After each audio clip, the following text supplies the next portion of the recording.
Hi everyone, welcome back to my channel. I'm Dawn. Today I am starting work on this custom sewing pattern extra large journal. I've been out for off of making videos, out of my craft room, just busy for quite a while. So I have a lot of catching up to do, and I'm gonna start with this sewing journal today because a lot of the stuff I do on this requires a lot of drying time.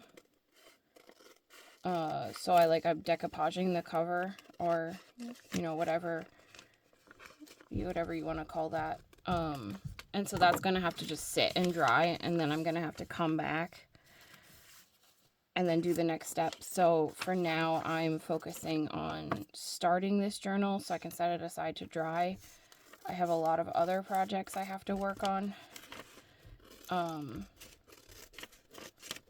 I was working on some eclectic journals before Christmas to clean up my scrap room.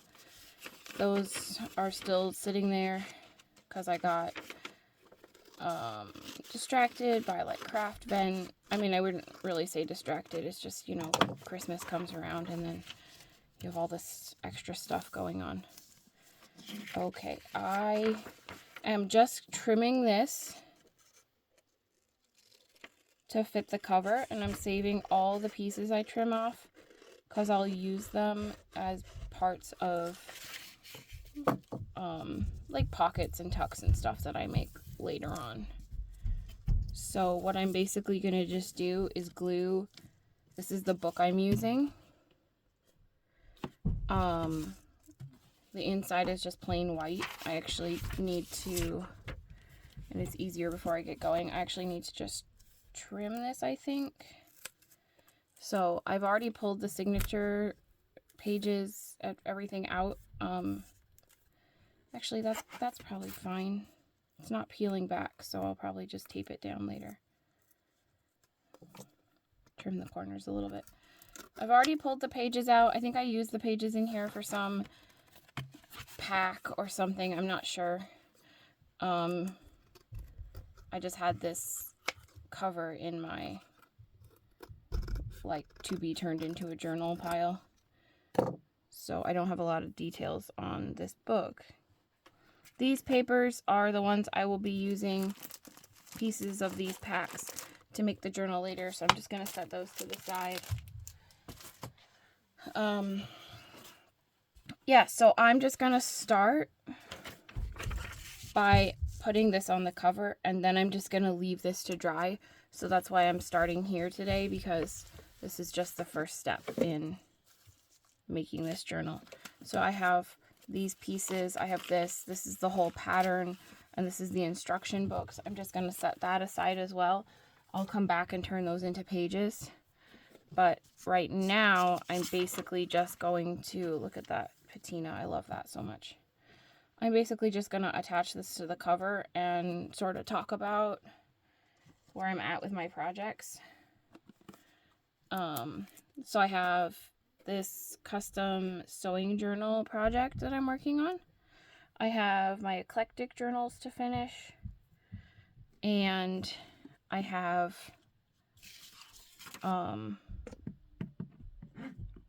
another project I'm working on, which is I am putting together I have a wet brush here that I'm just going to use to spread this out.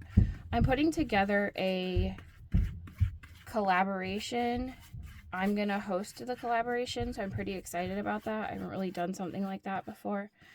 So I'm trying to organize it. I'm trying to find junk journal creators. So it's going to be a series of making a journal along with a series of creators. So I'm trying to find creators right now, and once I have my list of collaborators, I'll come back with more details, and they'll start sharing more details.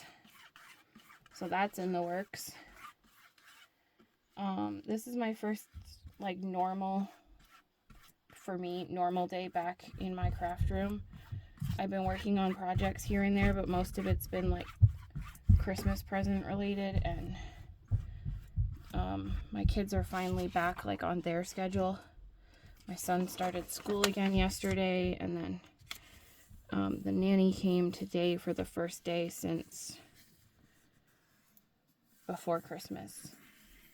Because, you know, obviously we're not going to have her come on Christmas. She's got her own family to celebrate with. So this is my first day back. I've been doing a lot of really cool things. I took a bookbinding class. It was interesting.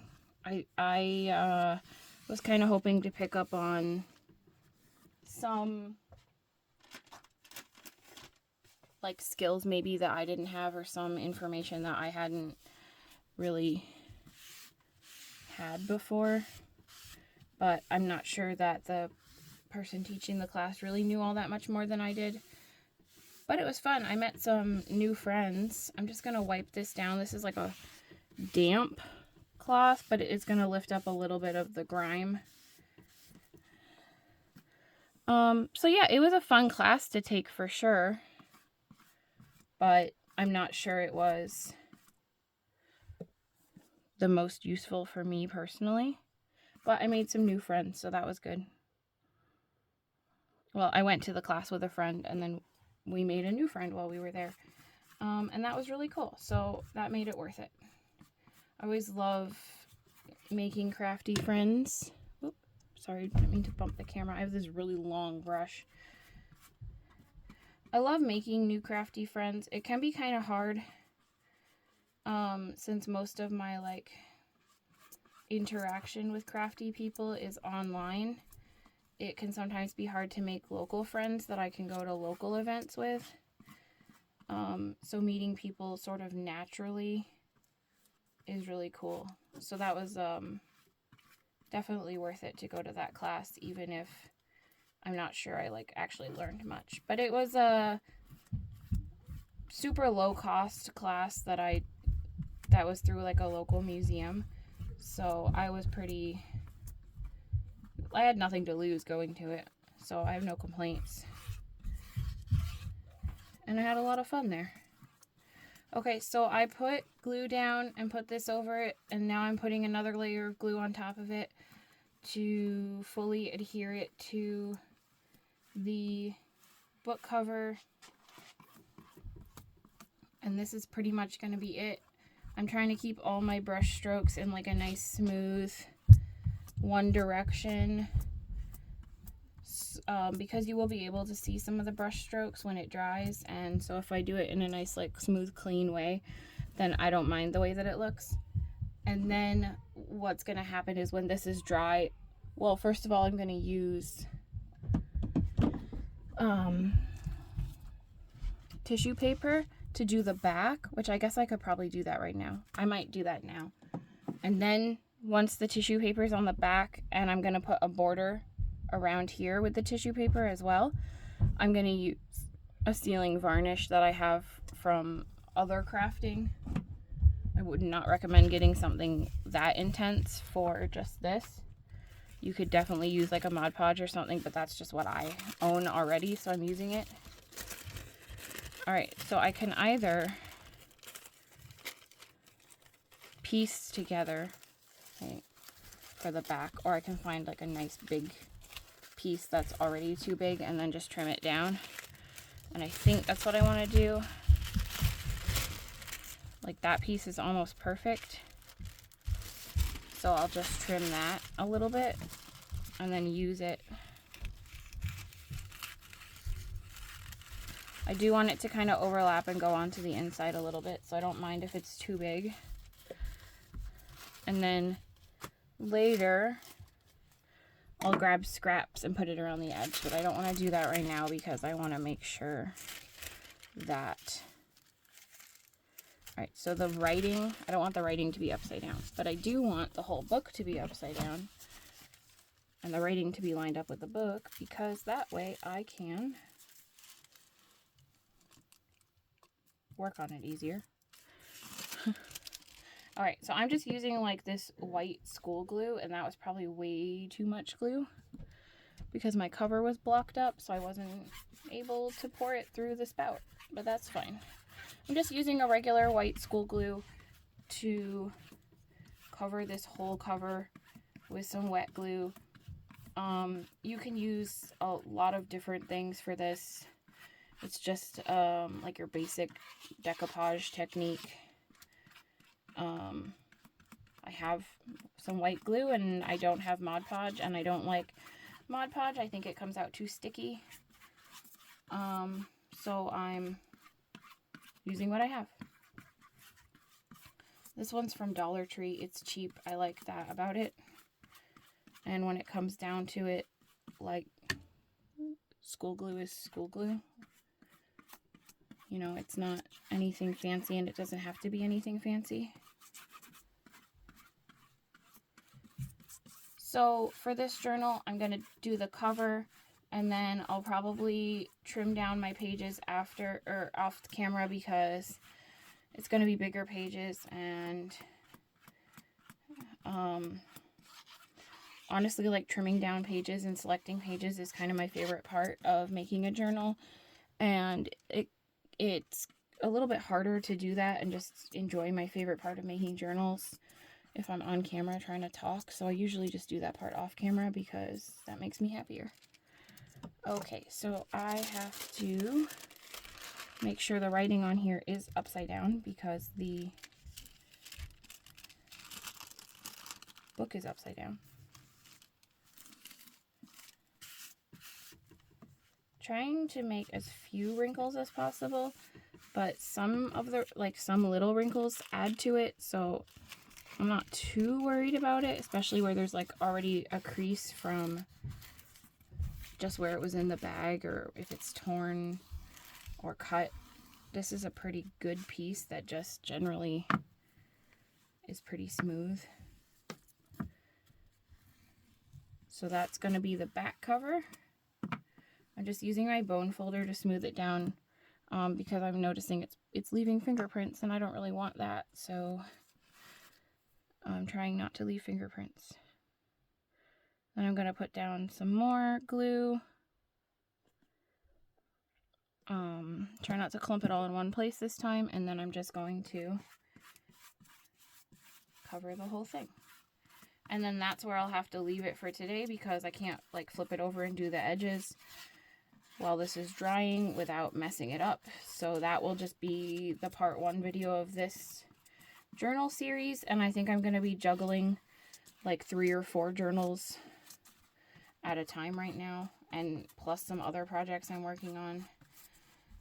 So I'll be back on a regular posting schedule, but it might not be like, it won't be like start to finish one journal. It'll be a couple of journals at the same time.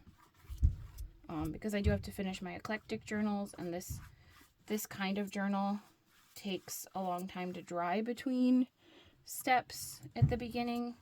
So hopefully I can get like these pieces on, get them drying, and then work on the other projects while these dry, and then hopefully like the eclectic journals will be done before I have to like start doing the pages and stuff on this journal. I don't know if I'm making any sense. I feel like I'm shaking the cobwebs out of my brain after being off for so long. It's been like 3 weeks since I've made a video.